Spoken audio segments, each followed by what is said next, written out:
नमस्कार, मैं डॉक्टर रविंद्र कुमार शर्मा, सहायक आचार्य व्यवसाय प्रशासन विभाग, राजकीय महाविद्यालय बैना।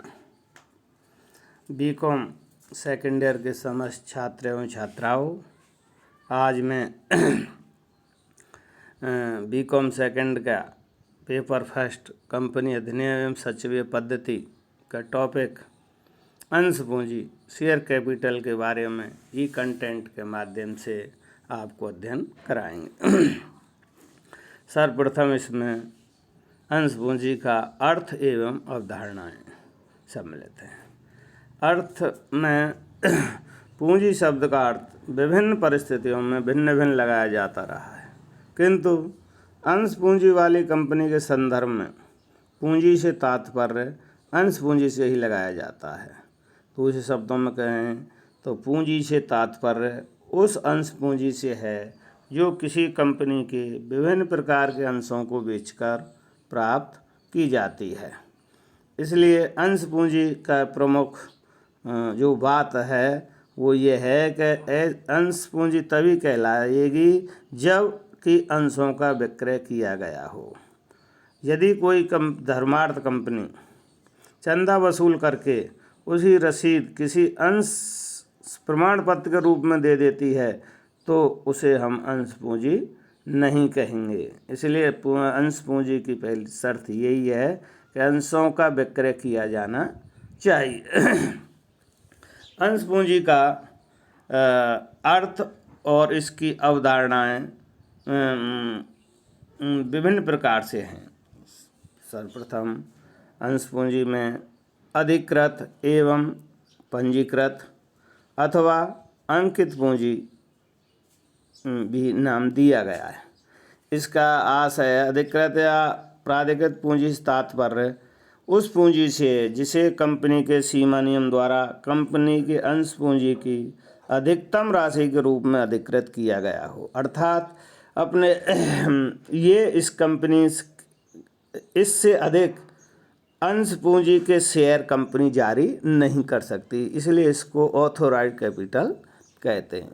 दूसरे इसमें पूंजी की अवधारणा है निर्गमित पूंजी, इश्यूड कैपिटल।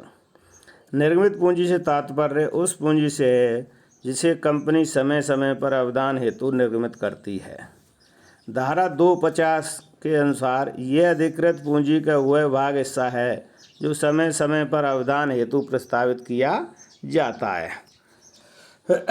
इस प्रत्येक कंपनी अपनी निर्मित पूंजी की राशि को अपनी बैलेंस शीट में प्रकट करने के लिए उत्तरदायी होती है। तीसरी इसकी अर्थ एवं अवधारणा है अभिदत्त पूंजी, सब्सक्राइब्ड कैपिटल।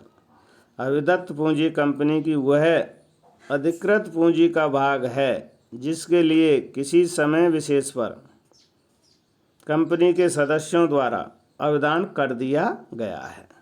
यह अधिकृत पूंजी के बराबर भी हो सकती है यदि कंपनी सदस्यों ने कंपनी संपूर्ण पूंजी के लिए अवदान कर दिया हो तथा कंपनी द्वारा उन्हें आवंटित कर दी गई हो तो, किंतु यह पूंजी कभी भी निर्गमित एवं अधिकृत पूंजी से अधिक नहीं हो सकती है। अभिदत्त पूंजी का अर्थ यही है।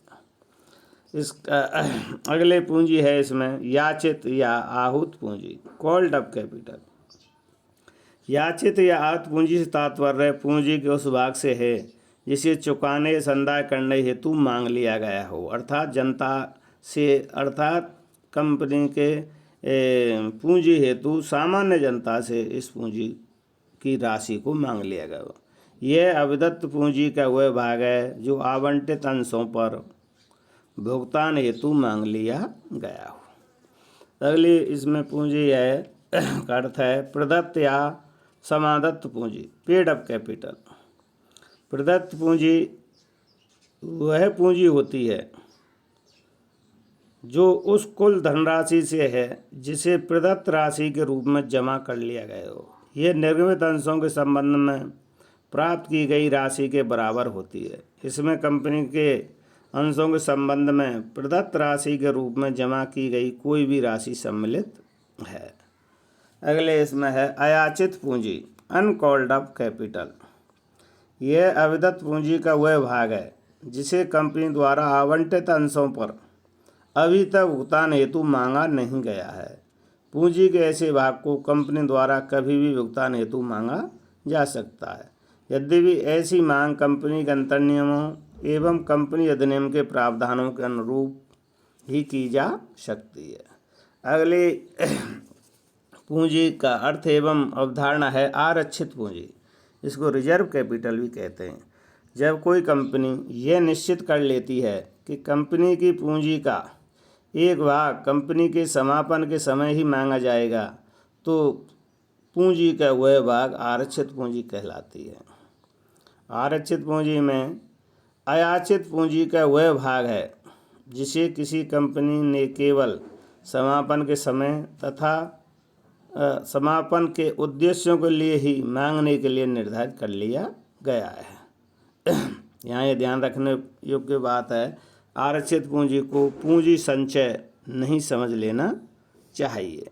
इस तरह से ये पूंजी की 7 अर्थ एवं अवधारणाएं हैं जिनका हमने विश्लेषण किया है। अगला इसमें है आपके टॉपिक में अंश पूंजी के प्रकार, काइंड्स ऑफ शेयर कैपिटल। अंशों द्वारा सीमित कंपनी की अंश पूंजी को 2 भागों में बांटा गया है। पहला भाग है समतांश पूंजी और दूसरा है पूर्वाधिकार या अधिमान अंश पूंजी। समतांश पूंजी किसे कहते हैं? समतांश पूंजी से तात्पर्य कंपनी के उस समस्त अंश पूंजी से है जो पूर्वाधिकार या अधिमान अंश पूंजी नहीं है। दूसरे शब्दों में समता पूंजी से तात्पर्य उस अंश पूंजी से जिसके धारकों को निम्नांकित का अधिकार अथवा हक नहीं होता है। लाभांश, पहला है लाभांश प्राप्ति का पूर्वाधिकार और दूसरा है कंपनी के समापन की दशा में पूंजी वापसी का पूर्वाधिकार या पूंजी वापसी में वरीयता पाने का अधिकार। इस तरह से इसको हम समता अंश पूंजी, इक्विटी शेयर कैपिटल कहते हैं। अर्थात उनको पहले पूर्वाधिकार अंशधारियों को भुगतान किया जाता है, ऋणदाता को भुगतान किया जाता है, लेनदारों को भुगतान किया जाता है और तब जाके लास्ट में अंत में अगर पूंजी बचती है तो उस समता अंशधारियों को वितरित की जाती है समापन के समय। दूसरी पूंजी है आपके पूर्वाधिकार अंश पूंजी। पूर्वाधिकार अंश पूंजी से तात्पर्य उस पूंजी से है जिसके धारकों को समापन के समय लाभांश, समापन के समय ही नहीं सामान्य परिस्थितियों में लाभांश प्राप्ति का पूर्वाधिकार होता है। दूसरा, कंपनी के समापन की दशा में पूंजी की वापसी का पूर्वाधिकार होता है। इस तरह से ये 2 प्रकार की पूंजी प्रमुख रूप से अंशों द्वारा सीमित कंपनी की दशा में होती हैं। तीसरा इसमें बताया गया है आपके इस चैप्टर में, टॉपिक में, अंश पूंजी में श्रम साध्य या स्वीट शेयर्स किसे कहते हैं? श्रम साध्य या स्वीट शेयर्स। इसका मतलब क्या है? ये उन अंशों से तात्पर्य है उन समता अंशों से है जो किसी कंपनी द्वारा अपने कर्मचारियों या संचालकों को बट्टे पर या नकद के अतिरिक्त किसी प्रतिफल के बदले जारी किए गए हैं। नकद के अतिरिक्त प्रतिफल क्या हो सकता है? इसमें अगर किसी सदस्य द्वारा या संचालक द्वारा कंपनी को कोई लेटेस्ट नो हाउ यानी जानकारी प्रदान की गई है अथवा बौद्धिक संपदा अधिकारों इंटेलेक्चुअल प्रॉपर्टी राइट्स की प्रकृति का अधिकार उपलब्ध कराए हों या उपयोगिता वृद्धि वैल्यू एडिशन करने के लिए दिया गया हो, तो ऐसे के बदले में उन अंशों को संचालकों अथवा कंपनी के सदस्यों को जो जारी किए जाते हैं उनको हम श्रम साध्य अंश कहते हैं। श्रम साध्य अंशों के बारे में कुछ प्रावधान हैं, जैसे श्रम साध्य साधारण अंश उस वर्ग या श्रेणी के अंश होने चाहिए जिस श्रेणी का अंश कंपनी पहले ही निगमित कर चुकी है। दूसरा है इसमें लाभों का पूंजीकरण या बोनस अंश से क्या आशय है। कैपिटलाइजेशन ऑफ प्रॉफिट्स या बोनस शेयर्स किसे कहते हैं, ये आपके अंश पूंजी में ही के टॉपिक में सम्मिलित है। जब किसी कंपनी के पास बहुत भारी मात्रा में अवितरित लाभ एकत्र हो जाते हैं तो वह उन लाभों को पूंजी में परिवर्तित कर सकती है। जब अवितरित पूंजी को पूंजी में परिवर्तित कर दिया जाता है तो उसे ही लाभों का पूंजीकरण कहते हैं। अब जब अवितरित लाभों एवं संचयों को पूंजी में परिवर्तित किया जाता है तब कंपनी उस अंश पूंजी को अपने विद्यमान अंशधारियों को पूर्णतः अंशों यानी paid up shares fully paid up शेयर्सों में विभाजित कर देती है, जिसके बदले में सदस्यों को कुछ भी भुगतान नहीं करना पड़ता है। अर्थात सदस्यों को बिना किसी भुगतान के प्राप्त होने वाले पूर्णतः फुली पेड अप शेयर्स को ही बोनस अंश कहते हैं।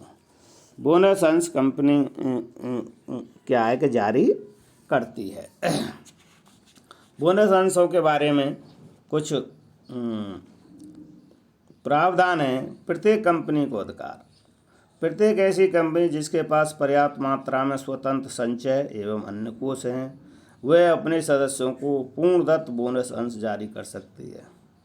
दूसरा है कोषों के स्रोत। कोई भी कंपनी निम्नांकित कोषों या खातों में से या किन्हीं कोषों या खातों में से राशि का उपयोग करते हुए बोनस अंशों का निर्गमन कर सकती है। पहला इसमें स्वतंत्र संचय, दूसरा प्रतिभूति प्रीमियम खाता, तीसरा पूंजी शोधन संचय खाता। इन तीनों खातों में से बोनस अंशों को कोई भी कंपनी जारी कर सकती है। अगला प्रावधान है इसमें पुनर्मूल्यांकन कोष के उपयोग पर निषेध। कोई भी कंपनी संपत्तियों के पुनर्मूल्यांकन से सृजित संचयों का उपयोग बोनस अंश जारी करने में नहीं कर सकती। चौथा इसका एक प्रावधान है निर्गमन से संबंधित पूंजीकरण की शर्तें। कोई भी कंपनी बोनस अंश जारी करने हेतु अपने लाभों या संचयों का पूंजीकरण तब तक नहीं कर सकेगी जब तक कि कुछ शर्तों की पूर्ति नहीं कर ली जाए। जैसे कंपनी अंतर्नियमों द्वारा बोनस अंश जारी करने हेतु अधिकृत होने चाहिए, यानी कंपनी का अंतर्नियम इस बात की अनुमति देने चाहिए कि ये बोनस अंश जारी कर सकती है। दूसरा है साधारण सभा ने कंपनी को संचालक मंडल की अनुशंसा पर बोनस अंश जारी करने हेतु अधिकृत कर दिया हो। तीसरा इसमें शर्त है पूंजीकरण हेतु कंपनी ने स्थायी जमाओं या ऋण प्रतिभूतियों की मूल राशि एवं उन पर ब्याज के भुगतान में कोई त्रुटि नहीं की हो।